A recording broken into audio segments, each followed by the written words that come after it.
Hey everybody, it's Shamika. Thank you guys for tuning in. Please like, subscribe, and share my videos. I appreciate your support. So I hope you guys are ready for this. We're going to talk about the inevitable death and taxes, two things that people absolutely cannot stand to talk about. But I am going to break this down to make it so easy that it's painless. I promise, okay? So you guys know that I deal with a lot of taxes and tax preparation, and we have a ton of people, unfortunately, that come into the office and they have to file taxes for someone that is deceased. Now, if this happens to you, first, my condolences. But second, we still have to file their taxes. Why? Because if you don't, you let the IRS keep any amount of money that this person has paid in taxes. And we don't believe in robbing ourselves. Remember, we believe in getting everything that is ours, and this is one way to do it. So in the event that something happens, here is what you need to know to get ready to file your taxes when tax season approaches, and to be able to do this seamlessly so that you will be able to get your tax return in a decent amount of time, or shall I say tax refund, okay? So if an individual is deceased, yes, you still will need the same tax documents that you normally would use to file taxes: W-2s, 1099s, unemployment, whatever that is. You can use the same exact documents, your mortgage interest statements, regular interest statements, any dividend statements, any interest income, everything that you would file if they were alive, you still would file now in the event that they are no longer here. Here are a few things that you do need to know. If you had a baby, a child that was born, and after you birthed that child, the child died within a couple hours, weeks, or months, you can still file taxes for that deceased child, and you will get credit, the earned income tax credit and the child tax credit for you will get the earned income tax credit. There will be no child tax credit in this event because the baby or the child did not live long enough. So it will just be earned income tax credit. I'm glad I caught myself, because I didn't want y'all saying, you said, so I caught myself, okay? Now, if you are married and your spouse expires when you go to file taxes, as long as you have not remarried, then you can still use the filing status of married filing joint, okay? I know a lot of married couples choose not to file together. One person usually files head of household, and then the other spouse, who's still living in the same house, chooses to file married filing separate. That's cool if that's what you choose to do while they were alive. But in order for you, the remaining spouse, to get the most benefit and the largest tax return, you should file married filing joint, okay? The person's not here to argue with you anyway. You might as well get your full standard deduction for married filing joint versus head of household, because married filing joint gives you more money to work with, or shall I say you get taxed less because your standard deduction is higher, okay? So that's something that you need to know. I do have a lot of parents that may come in and file taxes for the children. There is nothing special that you need to do. The only time it would be anything different if it was someone that was married. What you need to do other than bring in your tax documents would be to also bring in a copy of the death certificate, okay? The reason you'd want the copy of the death certificate, because, and this is how most tax shops are set up, most tax shops are not set up where they can upload and attach documents. But if by chance the tax office you go to, they can upload documents, you will need that death certificate to upload with your tax returns so that it can be e-filed. But I'm not done. There's more that you need. Okay, so make sure you have a copy of the death certificate. If you don't have a copy and you have an original, bring it to the tax preparer. I'm hoping they have a copy machine. They should, because they're going to print your returns. Get a copy. You keep the original and send the copy to the IRS. Okay, now you will also need an IRS Form 1310. This form is critical, guys. Okay, a lot of people do not include this form. This is a form for another individual to claim another individual's tax return. Okay, very, very important. There are a lot of people that die without a will. Okay, there are people who they have no instructions for what they expect someone to do in the end. And this Form 1310 is something that the IRS is going to require that you have, okay? So I went and actually got a copy of the IRS Form 1310. I know you guys probably can't see it, but I'm going to read this to you because it's very important, okay? Now, the IRS always has their very traditional standard information where they ask you your name, your birthday, your social, and all of that. But there are a couple questions you need to make sure that you answer correctly. This form is only one page, guys, okay? But one thing incorrectly will delay your refund, all right? So this is broken into three parts, excuse me. First part is where you're going to identify who you are, okay? Are you a surviving spouse? Are you a court-appointed a trustee? Are you an administrator? Did you get left in charge to handle this individual's affairs? And then the option C is neither, okay? I will tell you that, this is from my own personal experience, okay? If you are not the surviving spouse,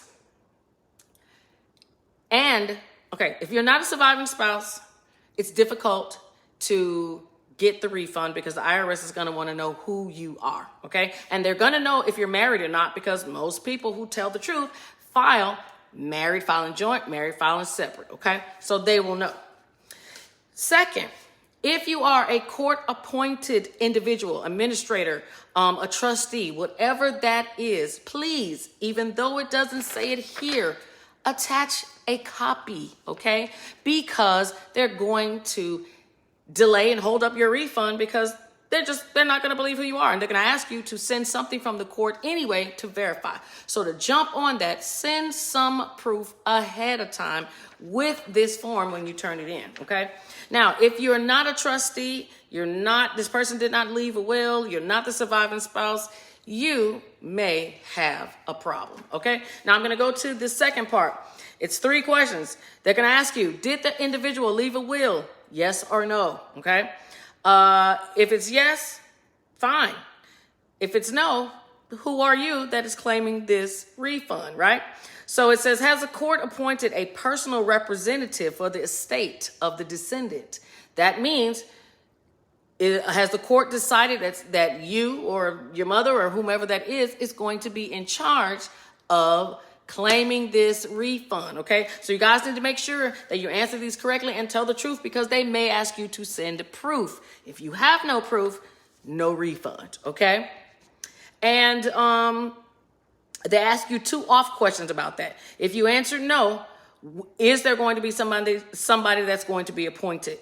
If you answer yes, the personal representative must file. And again, remember I said show or attach some supporting documentation so that they know who you are that's claiming the refund. And then the last question says, as a person that is claiming the refund, will you pay out the refund according to the laws of the state where the descendant was a legal resident, okay? Now, if you're smart, you're going to say yes, because basically you're telling the IRS that, hey, if I get this money from a refund and you guys pay me, if this person that's deceased has outstanding bills or creditors that they must pay before anything else is paid out, I'm going to do it because I was entrusted to do this according to the will, or the court, made me an administrator, okay? So you want to make sure that you are answering that correctly, and then you're just going to sign and date, all right?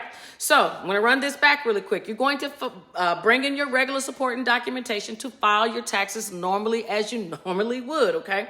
But please make sure that the tax preparer knows that the individual is deceased, and I'm going to tell you why. If you file this return normally, say you attach all these supporting documentations, you use Form 1310, but you still have the individual as alive and not deceased. Because sometimes you can forget, even if you have a death certificate, people are talking, you get sidetracked.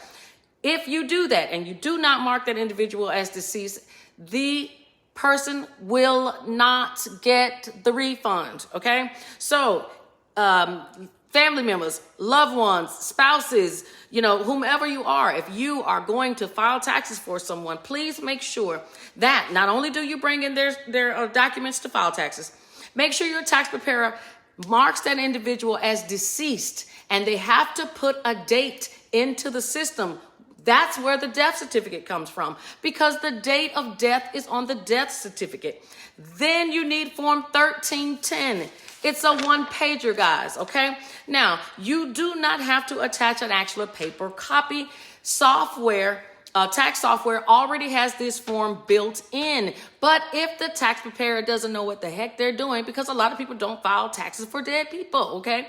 If they don't, you won't get a refund, all right? So you're going to need Form 1310, and then you will need a will or proof that you are the administrator from the courts, okay? So that could be 4 or 5 documents. Let me run through it. All of your documents to normally file your taxes.